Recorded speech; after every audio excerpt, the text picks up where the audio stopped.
Hello, my name is Nicole, and thank you so much for taking the time out to listen. Today, I am focused on individuals, more specifically abusers, who will use family, friends, workers, and others to build up their case, to excuse abuse, to blame shift, to even tell lies and everything that, of course, a victim, a survivor, wouldn't want to occur. These women or men have gotten out of these relationships, but it's not over yet. It's not over yet. The abuser's got to build up his case as to why he felt the need to want to punch, kick, shove, attack, and all these other things, okay? This sort of thing happened to me. Once I was out of the relationship, I'm moving on with my life. I find out that he gets in touch with one of my relatives, and he tells my relative, oh, well, the reason why things went the way they went was, well, she was drinking. Okay, so of course, a relative that either forgot or didn't even bother to ask questions is going to go along, particularly if the relationship isn't that good, right? So my relationship wasn't all that good with that particular relative, and I was distancing myself because I didn't need to be blamed by her. He decides that he wants to go and share this information with her. The problem, though, with that was that he failed to tell her that, that was early on in the relationship, and it was on and off when we partied or what have you, and we had our share moments. But she was sober the rest of the time, okay? I don't think that would have sounded good either, because then it looks like, you were sober and was flipping out, okay? But the truth of the matter was that in that 9-month period, the majority of the time, my eyes, my ears, my senses, okay, were very much alert. I was attending college, so I was on the dean's list. I had to keep up with my studies. So his story and his excuse making and his trying to blame shift didn't hold much water. I was keeping up with my studies and doing what I needed to do. But you see, this is what abusers will do. They've got to get someone to go along with their reason as to why they did what they did. And if that person is gullible, naive, or don't like you very much, or looking to find fault, or wanting to believe that there was more to it, and you telling lies and you exaggerating or whatever, then your case, your reputation as a victim, survivor, what have you, isn't going to remain intact. Okay? Because that person is looking for fault. That person is going to go along with the abuser, particularly if that person likes the abuser. And in a lot of these families, you would be surprised, or maybe those of you all who are familiar with emotional, physical, and spiritual abuse and have those types of folks in your families, maybe not. Maybe you won't be surprised that the family will go along with these sorts of people. Okay? But early on, absolutely, when we first met and we were talking and having a good time, we went out, we had our drinks. I went back to that apartment with him, and I wasn't a believer at the time. So we had our moments where it was ha ha ha, laughing, and he would tell me his personal business, some very bad things. And sometimes I would just feel real relaxed, and other times I'd feel aggravated. If somebody's telling you some crazy stuff they did and you're under the influence, you don't know how you're going to react to that kind of stuff, okay? If they slip up and tell secrets or what they did with this one and that one, and you thought you were in a relationship, you're not going to take too kindly to that news, okay? But when I realized that I was dealing with somebody who at times was dangerous, I sobered up real quick, and no, I'm not going to a party with you, and no, I'm not going to drink with you, and no, I'm not going to smoke any type of drugs with you, which I didn't the whole time I was with him. But folks had told me that he was an addict, in the sense that he was addicted to marijuana, and there were times that he was doing more with that marijuana even though he claimed, oh no, I wasn't. Well, there was something going on, because anybody who knows anything about marijuana knows that it's supposed to make you chill, relax, what have you. He was going off the deep end. Now, he could have been coming down out of a high, or he was at his pinnacle. I don't know. But the point is that this was a person who had his share of issues, and he liked to project what was going on with him onto every woman that he had ever been involved with, because he had showed me and shared with me different things that he had said and did, and the scars that he had to back it up. And he told me that he had never been in a relationship, even back when he was a little kid, where he hadn't hit a woman. Okay. And we're talking about times where he was sober, pushing and shoving and lying and kicking and tripping. And I'm talking about sticking his leg out. So when I would walk by, he would trip me. He would do all these things because he was having a temper tantrum, because he didn't like me asking him questions. He didn't like me exposing some things. Okay. And so a person who don't like to be approached, don't like to be called out on their lies, on their secrets, on their cover-ups, if he's a little bit touched in the head, he's not going to sit there and just deal with it like most men would. Okay, yeah, you busted me, whatever. I ain't got a story. All right. No, he was the type that, oh, what? And now he wants to get up, and he wants to push, he wants to shove, he wants to kick and things like that. Now, when I share this information with you, I'm sharing it because you get these gullible, naive types and people who are cheerleaders of the abuser, because I like him because he's nice, because I like her because she's so sweet. You get these type that are going to come up with all sorts of excuses, and they're going to come up with their opinion on some things, which only makes the victim go into hiding, isolate his or herself, not want to come around the family members. It makes the victim take longer in terms of going through the healing process, because if I got to listen to people sit up there and justify or excuse or point the finger or make me feel bad about having even met the person to begin with, it's going to be difficult to have a quality relationship with people like that. Okay. And so for those of you all, when you hear both sides of the story, don't be that judge. Don't be the critical one. The point is that abuse took place. That's what you should be staying focused on. But those of you all who are people of faith, spiritual folks, the enemy's going to play with you. He don't like you anyway. Okay. The enemy doesn't like anyone. And so he's going to use his minions to knock you off track as far as your spiritual discernment, your gifts, listening to the Lord, reading your word and everything else. He doesn't want you to pick up on who he really is. So here he shows up in someone or around someone, got his minions working, and you sit up there and lay back and listen to these stories. And then you formulate your opinions, and now your relationship is affected with daughter, son, sister, brother, cousin, parent, because you wanted to go along with what the abuser said because he was more popular. He was likable. He did some things to help you out possibly, or she was there for you and during a tough time. And so you don't want to believe that this person is as bad as the victim claims.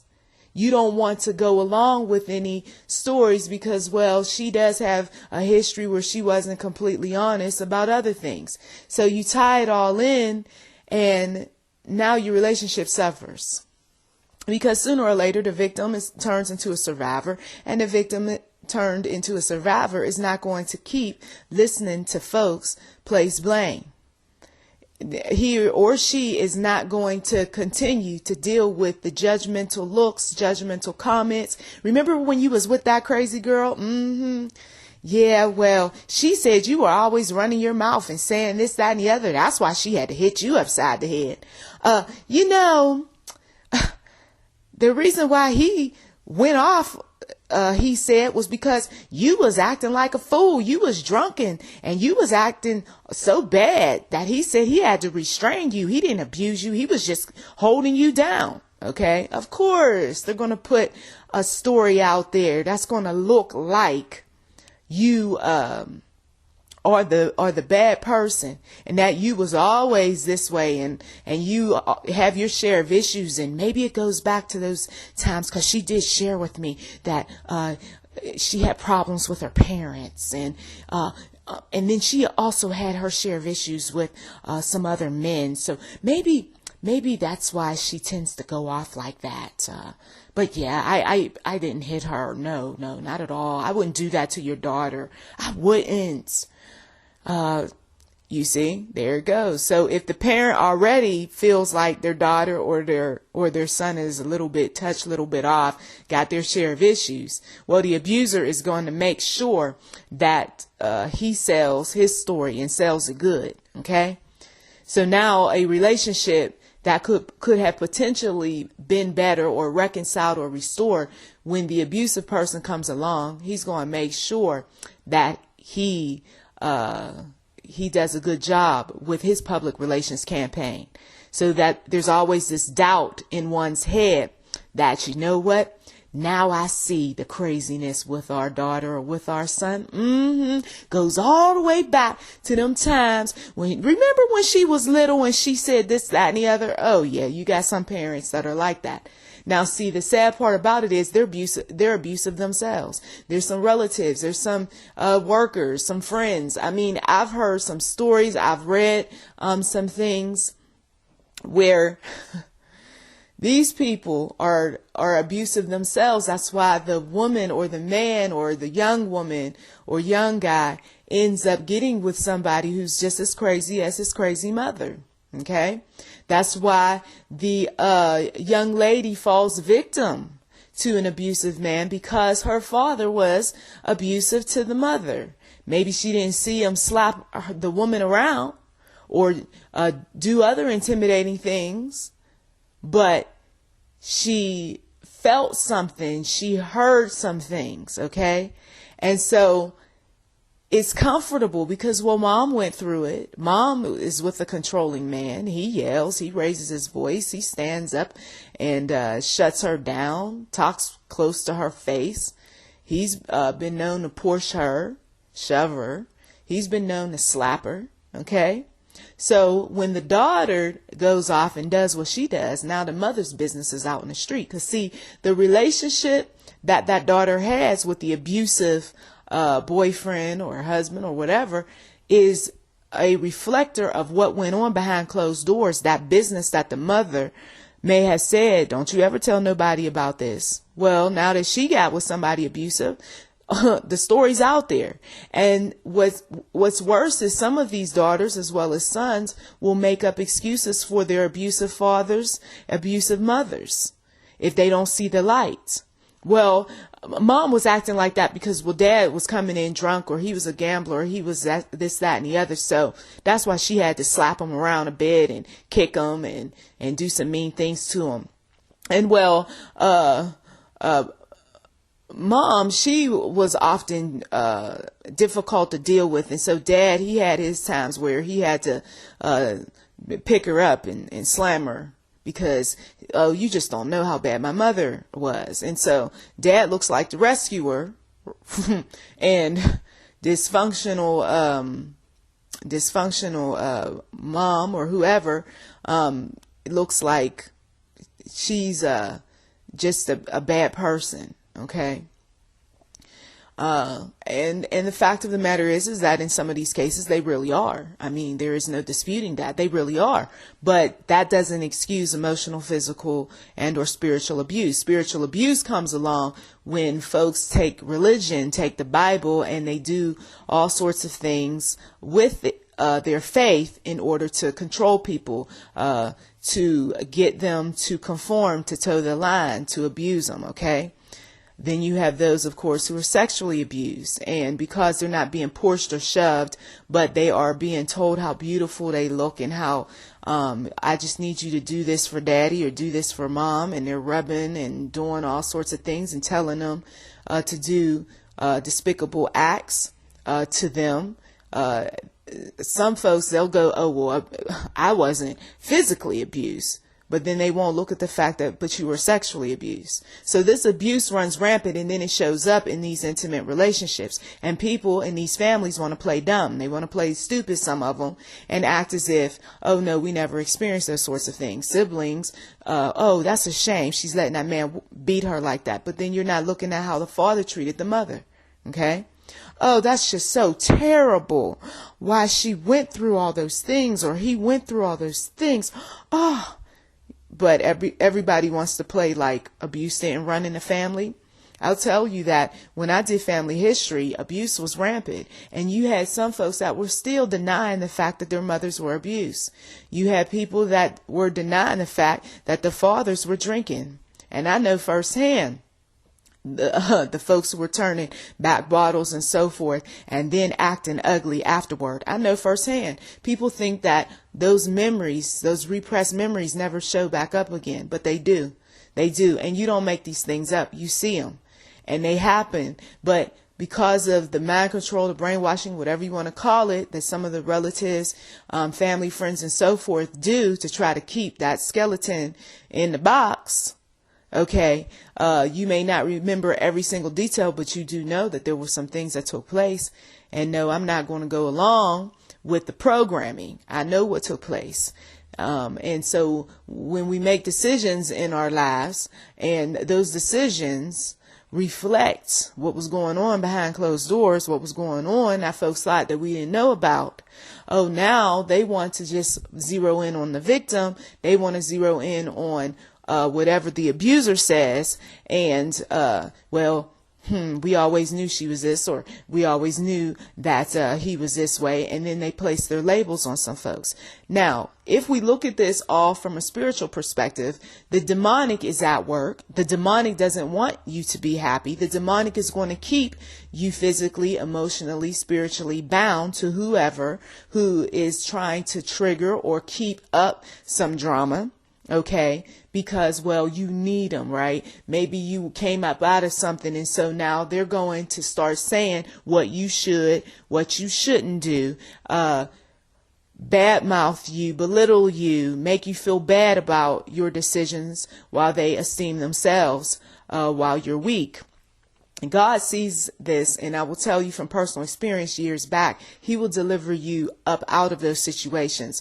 Those people that do that sort of thing, that go along with whatever the abuser says, that want to paint a picture as if they are so good and so right and never made a mistake, God will get you up out of those dysfunctional atmospheres, relationships, you name it. He doesn't want us bound to people like that. And then when you get free, then they're wondering, why is it that you're not relying on them, needing them, wanting them around, conversing with them? Because for some folks, they never got over the mess that they were in. Their daddies was abusive, grandfathers was abusive, their husband or wife abusive. So how are they going to help you out? All they're doing is walking around with a mask. They have a false front. They are delusional. They make themselves think that they got something quality, good, what have you, when they really don't. There's some mind control, some brainwashing that goes on with some of these victims, okay? And so then they pass this stuff down to their already victimized family members and friends. Well, maybe you should just calm down and not talk so much when you dealing with these men. Maybe you shouldn't talk about God and all of what God is doing, and maybe you should just make the man a sandwich and don't give him any lip. Maybe you should just calm down. I mean, if he drinks a little something, maybe you shouldn't be drinking anything. And if he's smoking a little something, maybe you should too, because maybe that'll calm your crazy behind down, because we know you. Oh, you got some people that give some stupid advice. They put their mouth on things that they shouldn't. like I said, a lot of them, they're messed up themselves. So why are they even trying to counsel somebody or comfort somebody? Some of them aren't going to do any of that. They're just going to badmouth and ridicule and say any number of things just for entertainment's sake, because they're idle. They're busybodies. They're gossips. They don't have nothing going on in their lives. They really don't. And so when somebody comes along with a crisis, they're going to feed off of the negative energy. Okay? I'm telling you, when you spend time with the Lord will show you where people are dysfunctional, where they are not of help to you, where they can keep you in bondage. If you are that one that's going through emotional, physical, or got out of that type of abuse, you want to stay away from folks like this. I can't stress that enough. And if you do have to temporarily be around them, then make sure it's temporary and start looking for a place. And if you got to get a second or third job, then that's what you do. But make sure that you get out of that atmosphere as fast as you can, because they will bring you down over time. And then you will find yourself taking longer to get out of depression, because a lot of folks who get out of emotionally, physically, sexually abusive, spiritually abusive relationships with people, they are sad for a long time. They're depressed. They go through a myriad of emotions, and people that don't know anything about personality disorder, that people who are ill-equipped to counsel, they don't know what's going on. And then once again, now you're back into an abusive situation, because now they're calling you crazy. And I can see why he slapped you. I can see why, she put her hands on you, because look at you. You're just a mess. You're just a mess. Well, if you went through something traumatic, it's going to take a while for you to get over some things, right? So these people, they are among us, and we have to make sure that when we come across these individuals, and they're saying something that is ridiculous, they are behaving in ways toward a victim that is disturbing, you've got to stand up. You've got to speak up. And if you can get some professionals involved, then you do just that. The person who has been victimized, used, and abused does not need to incur more problems from so-called helpful family members and friends. God is delivering some people up out of these situations, and not allowing a connection once these people are free with their dysfunctional family members and friends, because he doesn't want the victims turned survivors to be mixed up in future relationships of more emotional, physical, and spiritual abuse and sexual abuse. Okay. So when he gives us the information, the empowerment, when he puts us on these fast tracks toward healing or helping others heal, we don't use and abuse. We do not jump into messed up relationships. If anything, we get up out of them as soon as we recognize that something's just not right. And we pray and ask the Lord to give us whatever tools we need to help ourselves or help others. Okay. A lot of victims turn survivors end up helping others. And that's what I did with Laboring to Love an Abusive Mate.blogspot.com.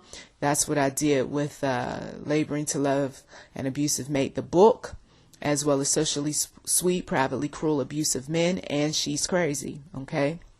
All of these books are available to delve deeper into what is going on with emotional as well as physical abuse, and how it connects to so many different areas of our lives. And also, there are those books dealing with the dysfunctional relationships with parents and people who you may consider a parent, even though they're not biological. So do check out Say Goodbye to Dad and Tell Me Mother You're Sorry. God does not want us repeating what was done to us. God does not want us having dysfunctional relationships, toxic communications, and connections with folks. If anything, he has called us to be free. And some people just need that reminder that freedom goes beyond just accepting Jesus as your personal Lord and Savior. It is a lifestyle. We walk in freedom. We believe in God, and we do what we can to service others until we close our eyes. Thank you so much, as always. To God be the glory. Please do check the description box for anything that might be of interest. You've been listening to YouTube NM Enterprise 7. Subscribe today, and we do welcome donations.